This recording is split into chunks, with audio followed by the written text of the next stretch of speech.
Good afternoon, and today we shall be playing Snow White Ashes. This is a game made by ENDYSIS. ENDYSIS. Don't fully know if I pronounced it right, but it'll be in the description of how to spell it. Please do not blame me about my mispronunciation. The game has non-explicit sexual themes, toxic and abusive relationships, blood, death, and elements of horror. If you're uncomfortable with any of these topics or any of the things going on inside of this game, please do not watch or play it.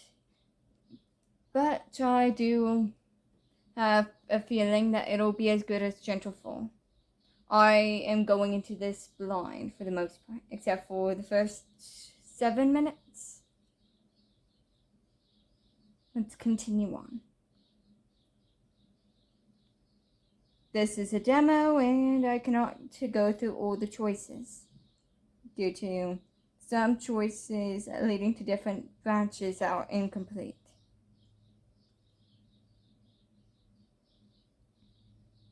Let's go ahead and continue on.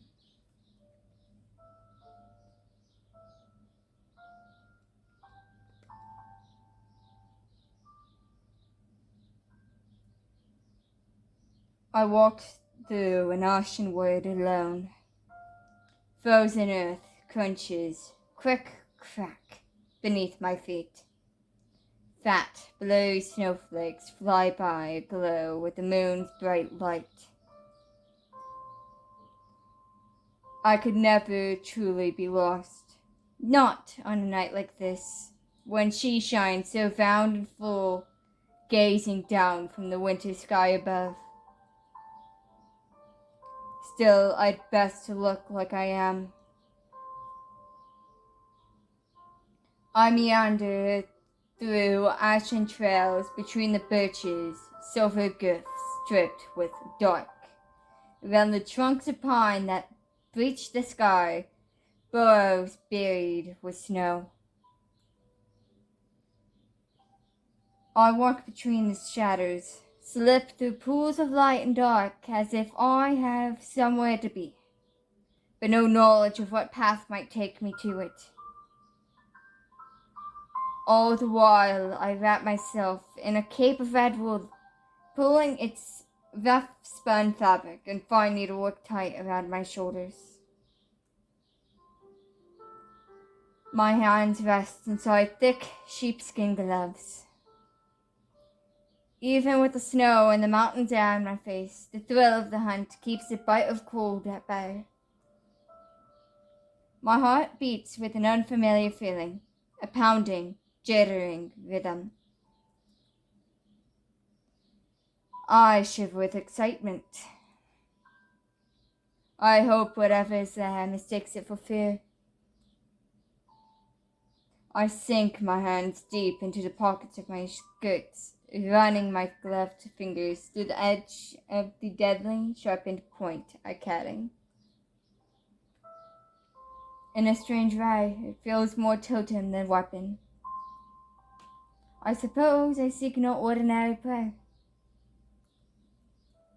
I almost smile like my quarry. How strange to think that I too might hide my fangs. And so I wander, trembling like a newborn lamb. I wonder how the beast might appear. Would it call to me in a voice nectar sweet, promising shelter? Would it lure me to a mountain lair, whispering honeyed words as it led me to a place where no screams can echo? Would it stalk me patiently, waiting for the moment I collapsed, cold, exhausted, in the snow? As I wandered and wondered, I find myself growing impatient, the cause of my shaking turning from thrill to frost. When would it appear?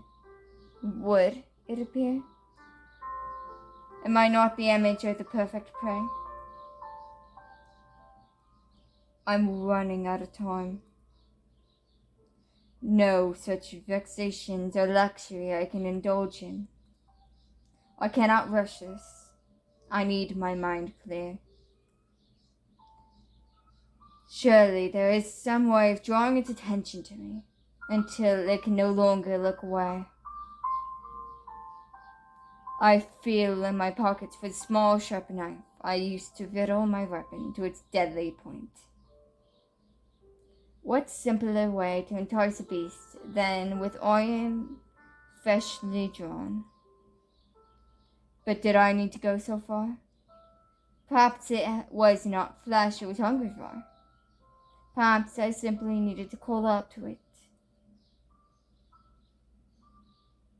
I drew my blood. I draw the short knife from its sheath and rolled up my sleeve. Without hesitation, I pressed the blade against the back of my forearm, watching as a thin line of crimson blossoms against my skin. The pain that comes is a sensation I'd long forgotten.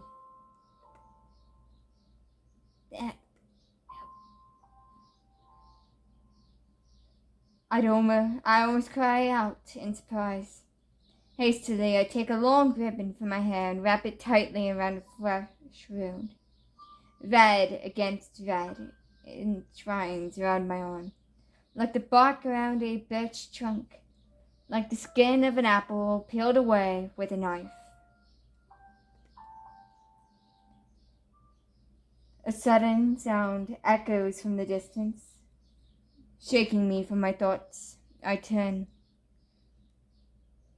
No longer do I hear the wind through the trees, the hooting of an owl, or the scurrying of a squirrel. It is as if the world had gone completely silent and still, save for the pair of carefully approaching footsteps. It is seconds longer before I see it. A pinprick of light in the distance, a blur of white, like snow, swirling around me. Gradually, it becomes closer, blinking, flickering, bright.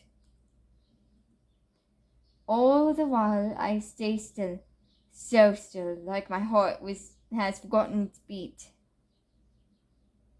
Closer it draws, closer still, until finally I make it out its face.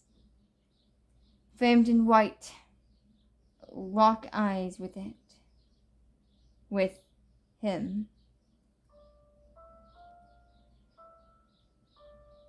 I can't move or turn away. I can't even breathe. The eye stares back at me with so deep a grin. Or are you lost? He says, and like a spell broken, I shake out of my daze, the wind and the sounds of night roaring in my ears. His voice cuts through it all, clear as a bell. Or are you hurt? The figure wears the skin of a man. A skin so impossibly fair, it reminds me of the broken statue of an angel I once saw in a ruined castle. The surface of its marble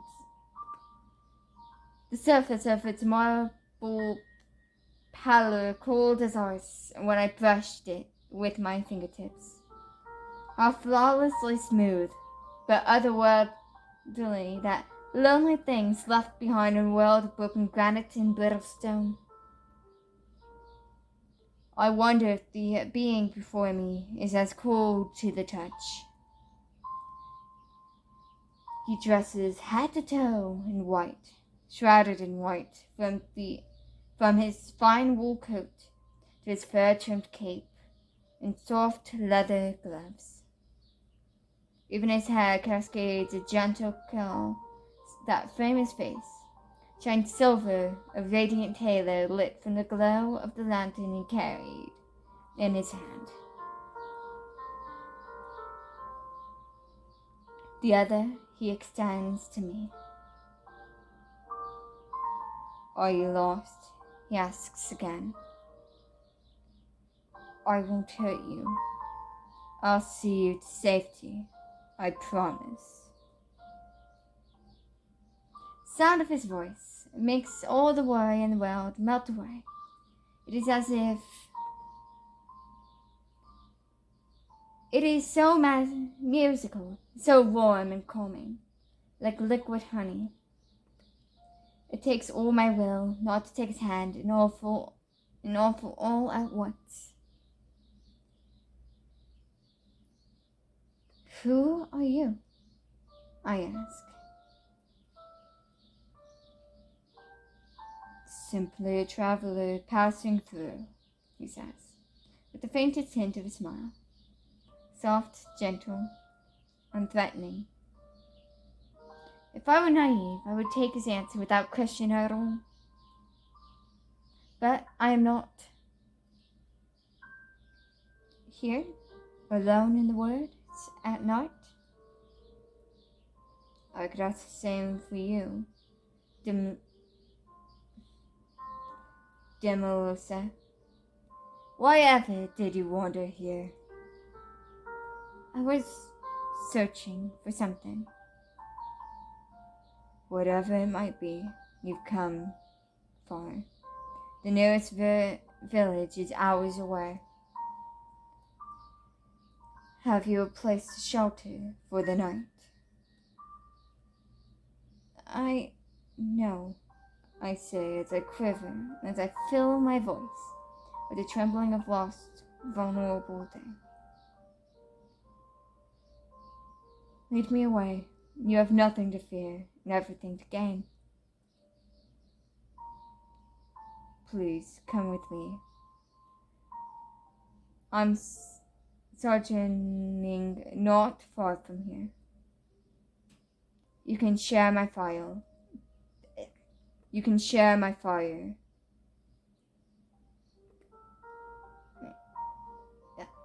You can share my fire and stay the night in safety. I suppose I can't refuse such kind offer, I reply, letting relief wash over my words. Show me your true face. Show me your fangs. Then please, good sir, lead the way. With his free hand, he offers me his arm. I hesitate. Such closeness would avail me to my weapon, but just as easily put me at his mercy. How quickly could he strike back? With what strength could he stop me if I failed?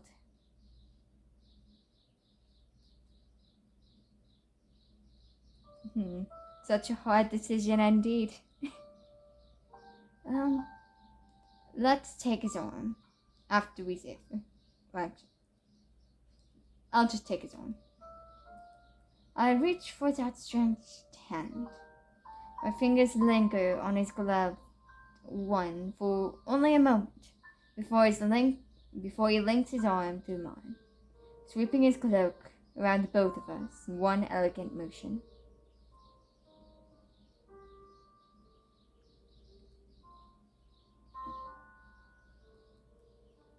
I cannot help but gasp.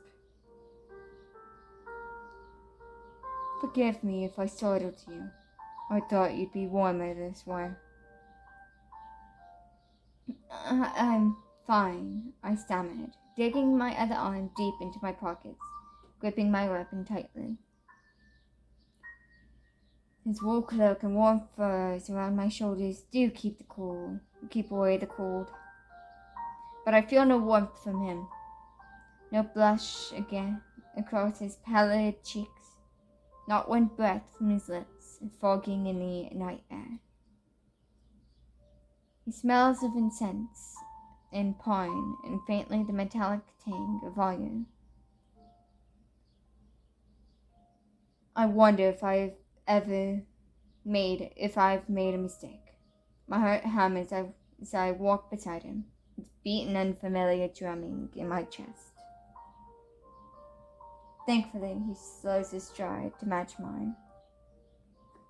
I take a deep breath and keep myself steady, staying alert as he leads me onward through the trees. Does not seem he will strike me here. I must be patient.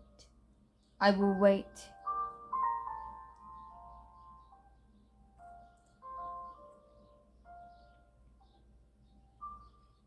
May I ask your name? He says after we walked some steps from the clearing. I've worn names like they were ribbons in my hair. Dozens of names in all colors and shapes. To give one away now would be a frivolous thing. The names, even false ones, create familiarity. Bonds. Would it be wiser to keep my cards close? Heart closed? Honestly, I'm interested in which name she chooses to use, so I'm going to just end up going with Yume.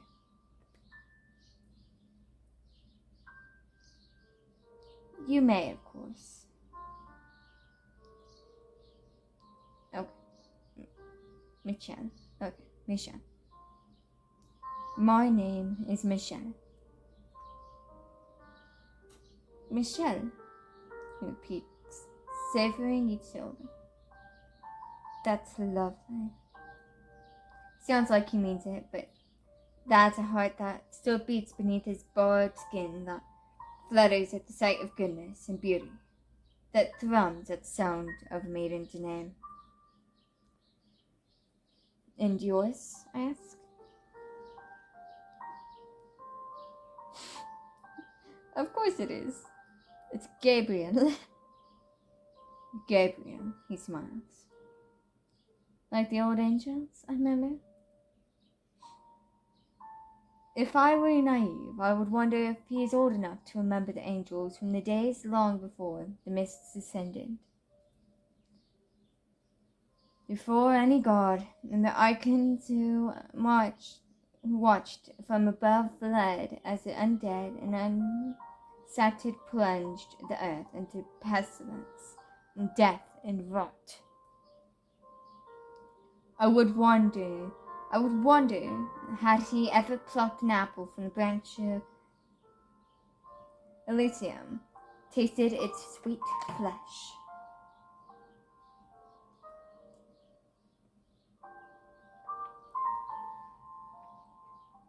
But I know better.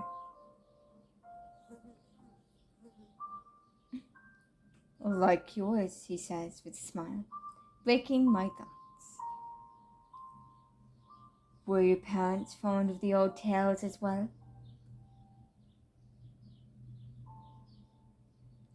I know my parents wanted the best for me. I like to think the name they gave me reflected that wish. I'm sure they must have. I've always thought that names are a gift from those who treasure us. When I first... Oh, never mind. I waited, but he does not continue. It's not enough. I need more. Show me what lies beneath your skin. Show me the beast that you are. Now that you've asked something of me, I say, I believe it's only fair I ask a question in turn. Very well then. Ask away. I'll ask about his purpose.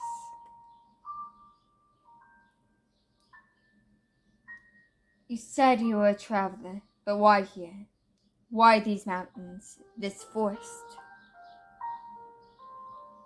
I often come to the mountains to hunt. I love the air here, the pristine wilderness. Of course you would. you wild thing. But sir, your clothes are too fine for mere huntsmen. You look fit to be, well, if not a prince, then a knight of the Queen's Guard at least. The Queen? There is no queen that rule these lands, unless you speak of the Mist Queen. Mist Queen? The Mist Queen. A figure shrouded in fog and mystery, like her name. Whispered around campfires in village squares in sober tones, and drunken ones in awe and reverence, but most often in fear. I've seen her nights before, marching in the wilds, the prairies burned in the hillside for days. Do you believe that she lived since the dawn of time? That she bathes in the blood of men to keep her beauty? Not for a moment. I laugh.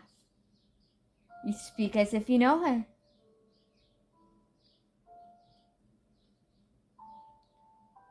Would you be afraid if I did? If I were a servant of the Queen? No, I wouldn't be scared.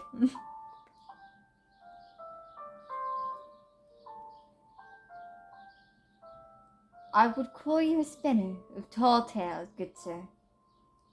I can scarcely believe she's an immortal at all. The Miss Queen and her Ashen Prince. They sound like a fairy's tale, then living well, unliving people. After all, who can remember a time before the mists fell? Who can say whether the undying still walk this earth? Yet if you were only a servant, merely a pawn, I would think her unfit to be a queen of anything at all. How poor her sense of virtue is. You believe me to be virtuous. Well, here you are, helping a poor lost damsel in the snow, I laugh. It's only human to help others in need. I shake my head. Some would disagree. Some would seek an advantage of others. That is human nature, my hunter. In any case, there is something gentle about you. I cannot think to place you among the scorns of blood-soaked knights. He looked at me for a long time. I wonder if I had said too much.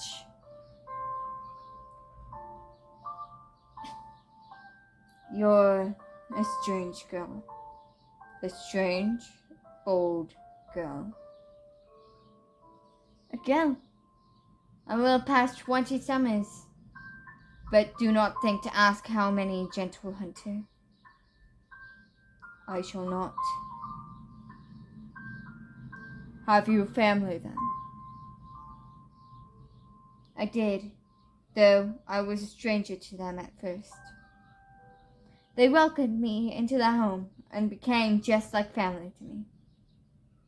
I loved them very much. But those days are gone now. He gives me a look of sympathy. I'm so sorry. I'm like you. I once had a wife and son, but plague took them away from me. I'm sorry for your loss. I consider what to say next.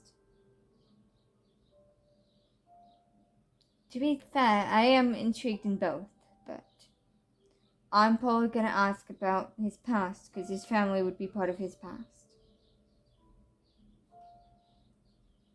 Have you always been a hunter? No. In fact, for much of my life, I hated the thought of harming anything, be it man or animal. My tale is truly a dull one. It's just demoiselle.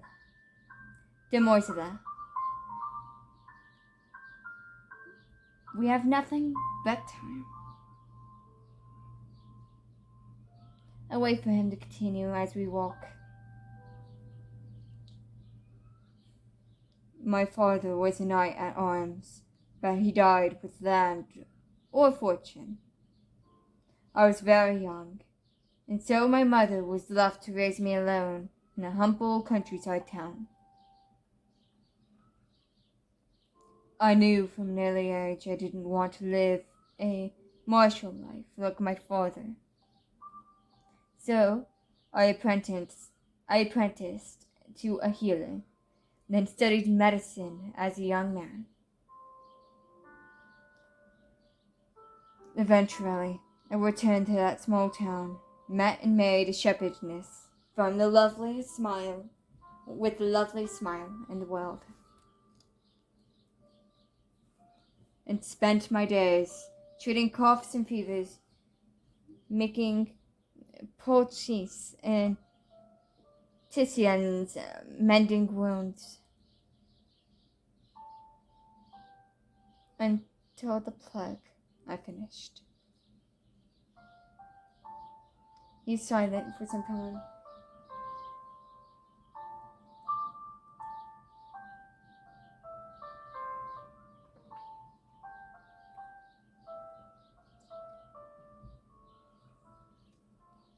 It was a horrible, cruel thing to call it a sickness. Would be to call the ocean a mere pool. It did not spare any of its victims. It turned healthy, smiling folks into dying husks within days. I tried to save them. You did all you could. I can't imagine how awful it must have been. I lost myself for a time, and after that, I found I could not return to the healing arts. I could not mend another bone, touch another skin, without feeling the rot beneath my fingertips. That's terrible. I'm sorry. Even the wind is silent as we walk. The crunching of our footsteps, the only sound in the night. It's a relief when he turns the conversation away.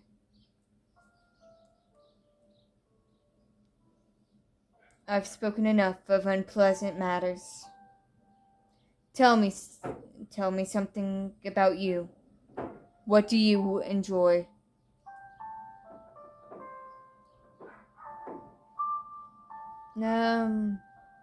To be fair, this isn't exactly true about me either way. Let's say I'm fond of needlework. I'm skilled with a needle, if I may say so. Your clothing, did you make these? I did. I embroidered them as well. I feel his gaze run over the moons and flowers stitched into my clothes, and feel a sudden warmth creep through my skin, to be the object of his stare. It truly is a lovely work. I feel I could live a dozen lifetimes and never hope to match his skill. I laugh. You don't need lifetimes for it. It only takes patience and a willingness to persist, even if you'll accidentally stab yourself countless times. What would you do if you had lifetimes? If you could walk the earth without fear of death or aging?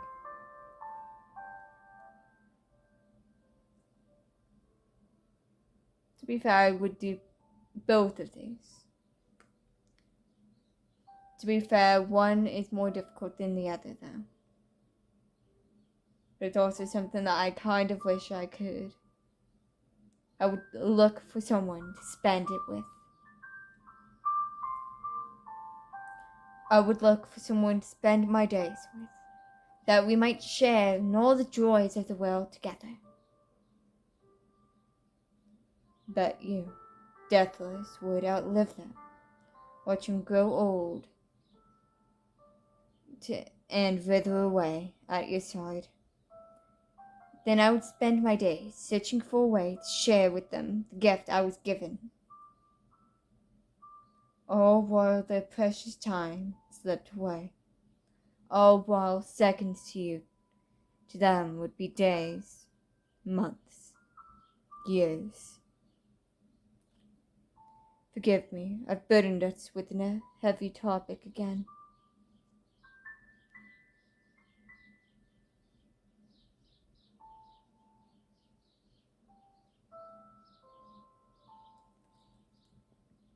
But I thank you for your insights. I think I'm going to end this one here. It's good so far. But I think I want to just do the next one tomorrow. Not tomorrow, but later on. Both of these will be posted the same day, of course. Or I don't recall how long it is, but I kind of need a break. I'll see you in the next recording session. And I hope so far you enjoyed the game